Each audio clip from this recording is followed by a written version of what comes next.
Inirereklamo ang isang pamilihan sa Dagupan City.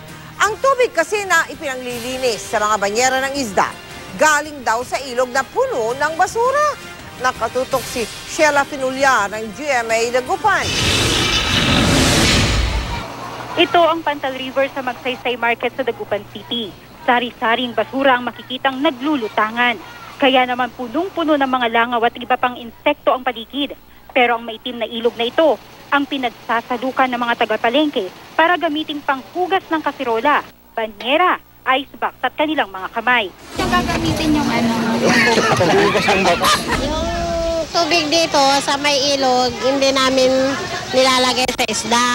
Pinanghuhugas namin ng mga banyera. Anong nilalagay nyo dun sa banyera? Isda.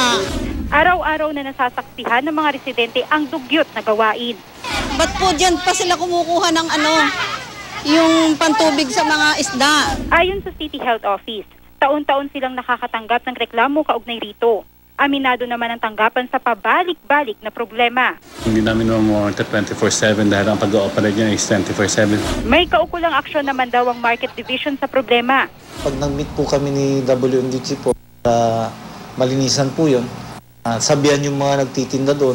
Paalala naman ng Dagupan City Health Office sa mga mamimili, maging maingat at mapanuri. Kung sakaling diskumpiyado raw sa biniling isda, hugasan itong mabuti bago lutuin. Mariin namang ipinagbabawal ng City Health Office ang pagligo o pagtampisaw sa ilog dahil pwede itong pagmulan ng sakit sa balat at diarrhea. Sheila Finulya, nakatutok, 24 oras.